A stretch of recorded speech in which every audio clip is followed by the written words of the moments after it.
इस मूवी की शुरुआत में हम एक लड़के को तेजी से लिफ्ट में ऊपर जाते हुए देखते हैं, जो काफी डरा हुआ और कंफ्यूज्ड होता है। अब लिफ्ट के रुकते ही लगभग उसी की उम्र के लड़के यानी कि ग्लेडर्स उसको घेर लेते हैं और उसे ग्रीनी बुलाने लगते हैं, लेकिन उस लड़के को कुछ समझ नहीं आने पर वो डर के तेजी से भागने लगता है एंड कुछ दूर जाके नीचे गिर जाता है। एंड तभी उसे चारों तरफ बहुत ऊंची दीवारें दिखती है, बट उसी वक्त दो लड़के आ जाते हैं और उसको उठा के एक कोठरी में बंद कर देते हैं। इसके बाद वहाँ का लीडर एल भी उसके पास आता है और कहता है कि इस जगह से कभी भागने की कोशिश मत करना। फिर वो उस नए लड़के से मतलब के ग्रीनी से उसका नाम और उसके पास्ट के बारे में पूछता है, पर ग्रीनी को अपने बारे में कुछ भी याद नहीं होता है। तभी एल भी उसे बताता है कि डरने वाली बात नहीं है, उसे अपना नाम 2-3 दिन में याद आ जाएगा। अब ग्रीनी के शांत होने पर एल भी उसे उस कोठरी से बाहर निकालता है और इस जगह के बारे में बताने लगता है। वो बोलता है कि दीवार की इस तरफ की जगह को ग्लेड बोलते हैं और इधर रहने वाले लोगों को ग्लेडर्स।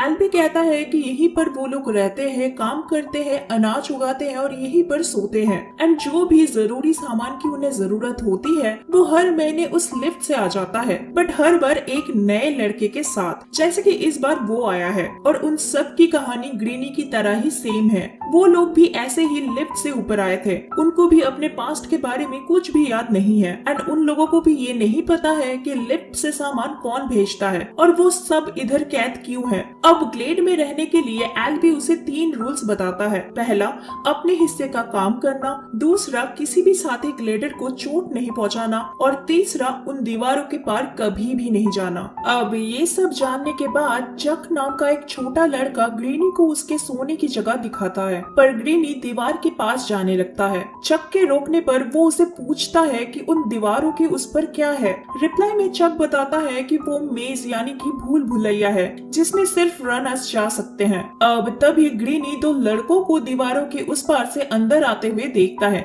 जिसके कारण वो भी धीरे धीरे दीवार के पास जाने लगता है। बट तभी गैली नाम का एक लड़का आता है और उसे आगे जाने से रोकता है एंड इसी दौरान मेज के अंदर से तेज हवा आती है, जिसके बाद उसकी एंट्रेंस बंद होने लगती है, जिसको देखकर ग्रीनी बिल्कुल शॉक हो जाता है। इसके बाद रात को ग्लेड में पार्टी होती है। तभी नियो, जो कि वहाँ का दूसरा लीडर होता है, वो ग्रीनी को बताता है कि मीनो जैसे रनर्स रोज सुबह वहाँ अंदर जाते हैं और यहाँ से बाहर निकलने का रास्ता ढूंढते हैं और फिर रात को गेट बंद होने से पहले वहाँ से वापस आ जाते हैं, क्योंकि अगर वो लोग टाइम से वापस नहीं आ पाए तो उन्हें मेज के अंदर ही रात बितानी होगी। और आज तक कोई भी मेज के अंदर रात को जिंदा नहीं रह पाया है, क्योंकि उधर ग्रीवर नाम के खतरनाक क्रीचर भी होते हैं। बट क्योंकि यहाँ से निकलने का सिर्फ एक ही रास्ता है, जिसके कारण वो लोग 3 साल से मेज के अंदर रास्ता ढूंढने की कोशिश कर रहे हैं, पर अब तक कोई रास्ता उन्हें नहीं मिला है। और ये सब इतना भी इजी नहीं है, क्योंकि हर रात मेज का पैटर्न चेंज होता है। इसके बाद पार्टी में सबके बोलने पर गैली और ग्रीनी प्रैक्टिस फाइट करते हैं, जिसमें गैली उसे नीचे पटक देता है और तभी ग्रीनी को अपना नाम याद आता है और वो खुद का नाम थॉमस बताता है। रात में सोने पर थॉमस को सपने में मेज, डॉक्टर और भी बहुत सारी चीजें दिखाई देती है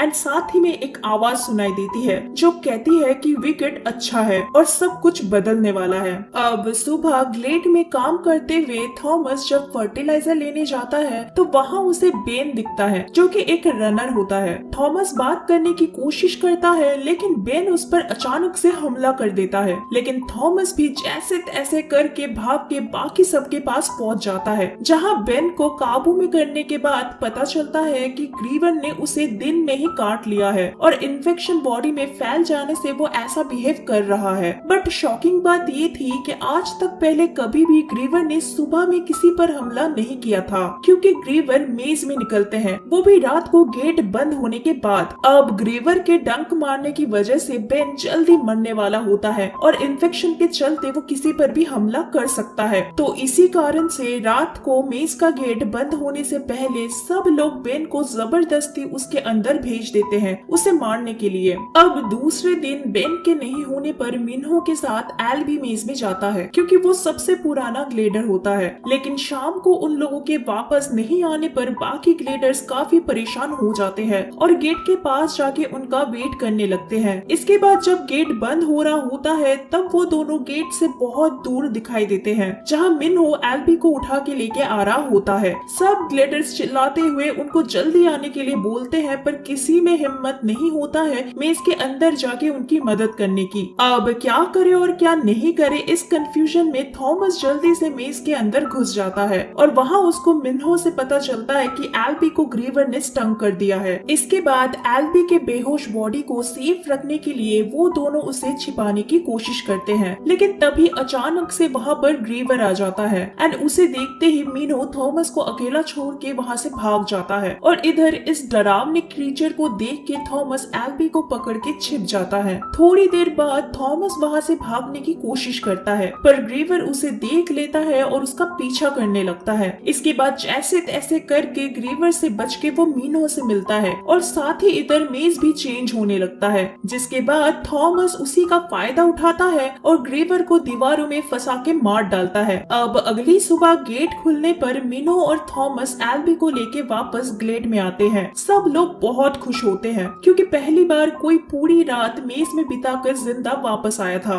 मिन्हो सबको बताता है कि थॉमस ने ग्रीवर को सिर्फ देखा ही नहीं बल्कि उसे मारा भी है, लेकिन क्योंकि थॉमस ने मेज में जाकर रूल्स तोड़ा था तो इसीलिए गैली थॉमस पर गुस्सा होकर उसे पनिशमेंट देने की बात करता है। पर तभी लिफ्ट के आने की आवाज आती है और उन्हें पता चलता है कि इस बार लिफ्ट में एक लड़की आई है जिसके हाथ में एक नोट भी होता है जहां लिखा था कि ये बॉक्स आखिरी है, मतलब इसके बाद कोई लिफ्ट और नहीं आने वाला था। अब यही सब चलते थॉमस मिन्हो से मेज में वापस जाने की बात करता है क्योंकि उसे लग रहा था कि शायद उस मरे हुए ग्रीवर से उन्हें कुछ पता लग सकता है। इसके बाद थॉमस, मिन्हो और 2-3 ग्लेडर्स मिलके मेज में जाते हैं जहां उन्हें उस ग्रीवर के बॉडी में से एक डिवाइस भी मिलता है जिसमें 7 और विकेट लिखा हुआ था। ये विकेट उन्होंने पहले भी लिफ्ट में लिखा हुआ देखा था, तो इससे उन्हें समझ में आता है कि जो लोग लिफ्ट को उनके पास भेजते हैं उन्हीं लोगों ने इस क्रीचर को बनाया है ताकि वो लोग इस मेज से आसानी से बाहर ना जा पाए। अब ग्लेड में लौट के वो लोग उस डिवाइस के बारे में बाकी सबको बताते हैं, लेकिन इधर गैली थॉमस से पूरी तरह नाखुश होता है क्योंकि उसे लगता है कि थॉमस के आने के बाद से सारी प्रॉब्लम्स की शुरुआत हुई है, जिसके कारण वो थॉमस को पनिशमेंट देने के लिए बोलता है। बट न्यूट उसकी बात ना मान के थॉमस को ऑफिशियली रनर घोषित कर देता है। इसके बाद मिन्हो फिर थॉमस को एक सीक्रेट जगह पे लेके जाता है जहां उसने अपने 3 साल के एक्सपीरियंस से पूरे मेज का मॉडल बनाया हुआ होता है। मिन्हो थॉमस को बताता है कि इस मेज का टोटल 8 सेक्शन है और ये सेक्शन एक रेगुलर सीक्वेंस को फॉलो करते हुए ओपन और क्लोज होते हैं, जैसे कि ये ग्रीवर 7वें सेक्शन का था। मिन्हो ये भी बताता है कि उसने पूरा मेज चेक किया है पर उसे अभी तक कोई भी एग्जिट नहीं मिला है, पर शायद उस डिवाइस को यूज करके वो लोग बाहर जा पाए। अब यही सब बातें करते टाइम उन्हें पता चलता है कि वो लड़की होश में आ गई है और किसी से भी बात नहीं कर रही है, लेकिन थॉमस के जाते ही वो शांत हो जाती है और बात करते हुए वो अपना नाम टेरेसा बोलती है, पर उसे भी बाकियों की तरह ही कुछ भी याद नहीं होता है। अब बातों बातों में टेरेसा उसे 2 इंजेक्शन देती है जो कि उसको अपने पास से ही मिले थे होश में आने के बाद। फिर वो लोग जाके उस इंजेक्शन को जख्मी एल्बी पर लगा देते हैं ताकि वो क्योर हो पाए। इसके बाद अगले दिन सुबह गेट खुलने पर थॉमस मिन्हो के साथ मेज में जाता है जहां वो लोग मेज के 7वें सेक्शन में जाते हैं,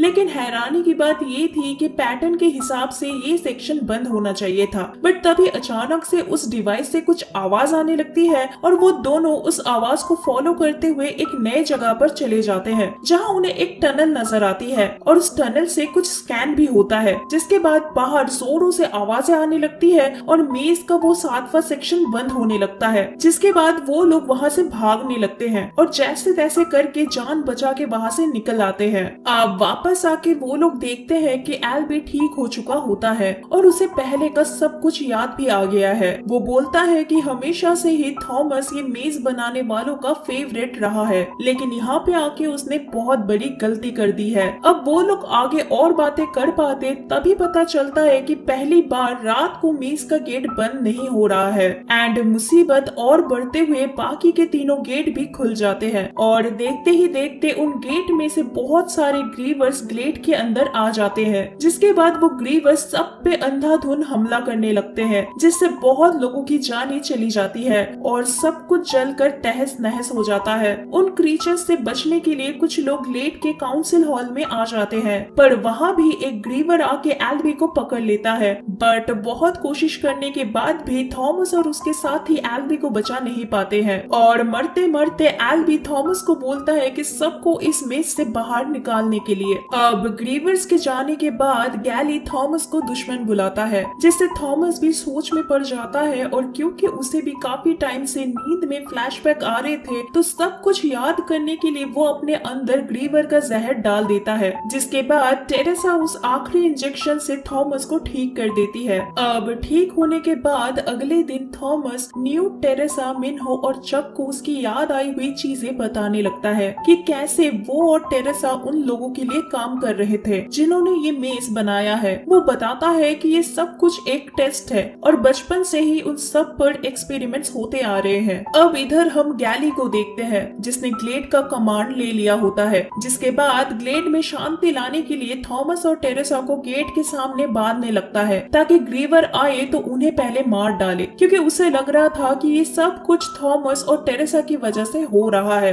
लेकिन तभी थॉमस मिनो और न्यूट की मदद से गैली को रोक लेता है और टेरेसा को फ्री करके ग्लेड के बाकी लोगों को भी उनके साथ मेज में चलने के लिए कहता है ताकि वो लोग यहाँ से निकल पाए। अब थॉमस की बातों को सुन के कुछ मेंबर्स उनके साथ चलने के लिए राजी हो जाते हैं, पर बाकी कुछ लोग और गैली उनके साथ आने से मना कर देते हैं। इसके बाद मेज के अंदर आके वो लोग वापस से कल वाली रूट यानी कि 7वें सेक्शन से आगे बढ़ने लगते हैं, बट टनल के सामने आते ही उन्हें एक ग्रीवर दिखता है। वो लोग इस बार पीछे नहीं हटते हैं और बहुत हिम्मत करके उस पर हमला कर देते हैं, लेकिन एक ग्रीवर को नीचे धक्का देने के बाद वहाँ और भी कई सारे ग्रीवर्स आने लगते हैं, जिसके चलते वो लोग फाइट करने लगते हैं और इस फाइट में थॉमस के कुछ साथी भी मारे जाते हैं। इधर टनल का गेट ओपन होते ही आगे जाने के लिए उनको एक कोड चाहिए होता है जो कि उस मेज का पैटर्न होता है, जो कि मिन्हो को अच्छे से पता था। अब सही कोड डालते ही मेज के सारे दरवाजे बंद होने लगते हैं और वो लोग फाइनली ग्रीवर से बच जाते हैं। अब टनल से बाहर आने के बाद उन्हें एक एग्जिट दिखता है और उस दरवाजे को खोलते ही वो लोग एक लैबोरेटरी में आ जाते हैं जहाँ बहुत सारे लोग मरे पड़े हुए थे और ये एक्चुअली मेज के ऑपरेटर्स होते हैं जो इनको सालों से देखते आ रहे थे।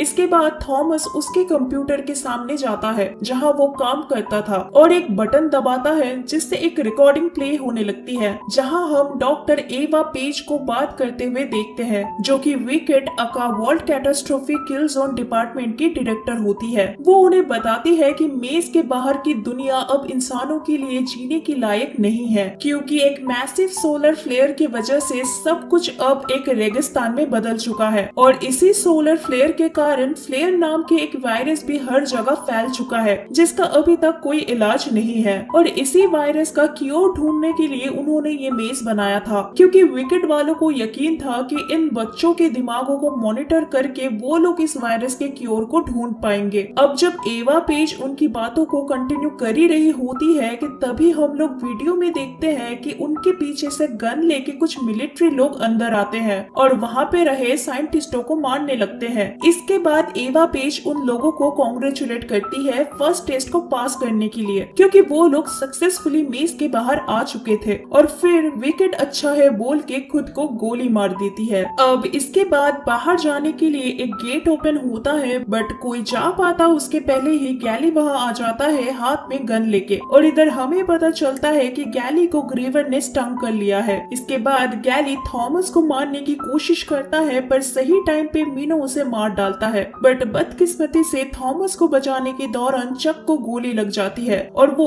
वहीं पे मर जाता है, जिससे थॉमस बेहद दुखी हो जाता है। लेकिन तभी पीछे से वही सोल्जर्स आ जाते हैं जिनको हमने एवा पेज के वीडियो में देखा था। वो सोल्जर्स उन्हें वहाँ से बाहर लेके आते हैं और सबको हेलीकॉप्टर में बिठा के सेफ जगह ले जाने का दावा करते हैं, जिसके बाद हेलीकॉप्टर से उन्हें पूरी मेज दिखाई देती है और रेगिस्तान से भरी हुई दुनिया भी। अब अगले सीन में हमें पता चलता है कि डॉक्टर एवा पेज जिंदा है। एक्चुअली वो वीडियो उन बच्चों के लिए एक बेट था। वो अपने को-वर्कर्स को बताती है कि उन्होंने एक्सपेक्ट नहीं किया था कि इतने सारे बच्चे सरवाइव कर जाएंगे। वो लास्ट में मेज ट्रायल्स को सक्सेसफुल घोषित करती है और सारे डॉक्टर्स को सेकंड फेज को चालू करने के लिए कहती है एंड मूवी इधर ही खत्म हो जाती है।